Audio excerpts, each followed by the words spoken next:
పరమశివునికి అత్యంత ప్రీతిపాత్రమైన మాసం కార్తీక మాసం. ఈ మాసంలో సోమవారాలు ఉపవాసాలు చేస్తే మోక్షం లభిస్తుందని చెప్తారు పెద్దలు. ముఖ్యంగా కార్తీక పౌర్ణమి రోజున శివకేశవులను దర్శించుకుని ఉపవాస దీక్ష చేస్తే సకల పాపాలు తొలగిపోయి స్వర్గలోకం ప్రాప్తిస్తుంది అంటారు. అందుకే కార్తీక పౌర్ణమి రోజున శివాలయాలు భక్తులతో కిటకిటలాడిపోతాయి. ఇక తూర్పుగోదావరి జిల్లాలో అన్నవరంలో కార్తీక పౌర్ణమి రోజు భక్తుల తాకిడి ఎక్కువైపోయింది. దాదాపు 1,00,000 మంది భక్తులు స్వామి దర్శనం కోసం వేచి చూస్తున్నారు. ఈసారి కార్తీక పౌర్ణమి సోమవారం రోజున రావడంతో ఆ శివకేశవులను దర్శించుకునేందుకు భక్తులు తండోపతండాలుగా అన్నవరానికి రావడం విశేషం. ఇక్కడ భక్తుల భక్తి నామాలతో కొండ హోరెత్తిపోతుంది. నిజానికి అన్నవరానికి ప్రత్యేకమైన గుర్తింపు ఉంది. కోరిన కోరికలు తీర్చే భక్తవరదుడు అన్నవరం శ్రీ వీరవెంకట సత్యనారాయణ స్వామి. అన్నవరాలు ఇచ్చే స్వామిగా, భక్తుల కొంగు బంగారంగా తూర్పుగోదావరి జిల్లా అన్నవరం సత్యనారాయణ స్వామి దేవస్థానం ప్రసిద్ధికెక్కింది. సత్యనారాయణ స్వామికి కుడి పక్కన ఈశ్వరుడు, ఎడమ పక్కన అనంతలక్ష్మి అమ్మవారు దర్శనమిస్తారు. ఇక్కడ స్వామివారిని 2 అంతస్తుల్లో దర్శించుకోవాల్సి ఉంటుంది. మొదటి అంతస్తులో స్వామివారి మూలస్తంభం, పాదాలు దర్శించుకొని మెట్లపైగా పై అంతస్తుకు వెళితే శ్రీ సత్యనారాయణ స్వామి మహేశ్వరుడు, అనంతలక్ష్మి అమ్మవారు ఒకే పీఠంపై కనువిందు చేస్తారు. ఇలా ఒకే పీఠంపై శివకేశవులు అమ్మవారు కనిపించే ఆలయం మరెక్కడా లేదు. అందుకే కార్తీక పౌర్ణమి అయిన ఈ రోజున భక్తులు స్వామివారిని దర్శించుకునేందుకు తరలివచ్చారు. ఇక్కడ రోజు సుప్రభాత సేవ మొదలు పలు ప్రత్యేక కార్యక్రమాలు, ఉత్సవాలు నిర్వహిస్తూ ఉంటారు. నిత్యం వేల సంఖ్యలో భక్తులు వస్తుంటారు. ప్రధానంగా వివాహాది శుభకార్యాలకు ఈ ఆలయం ఎంతో ప్రసిద్ధి చెందింది.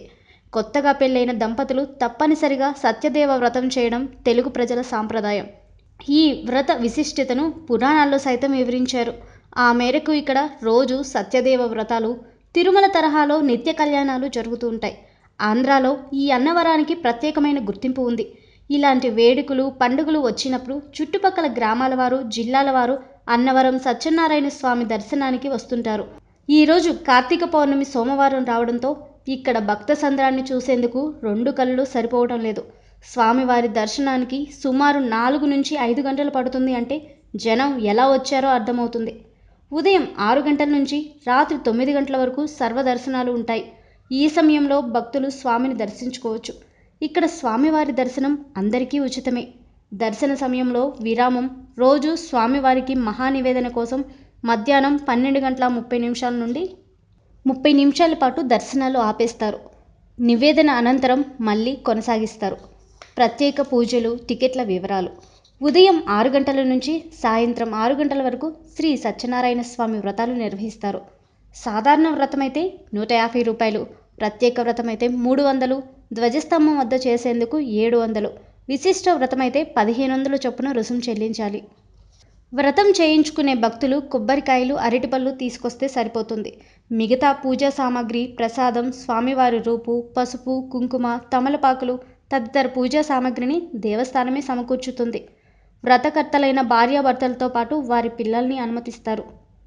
విశేషాంశాలు: పరిసరాల్లోని ఉపాలయాలు, కొండ దిగువన ఘాట్ రోడ్ ప్రారంభంలో గ్రామదేవత శ్రీ నేరెళ్ళమ్మ తల్లి ఆలయం, తొలిమెట్టు వద్ద శ్రీ కనకదుర్గ అమ్మవారి ఆలయం, కొండపైకి వచ్చే మెట్ల మార్గం మధ్యలో వనదుర్గ అమ్మవారి ఆలయం, రత్నగిరి కొండపై క్షేత్రపాలకుడు శ్రీ సీతారామచంద్రమూర్తి ఆలయం ఉన్నాయి.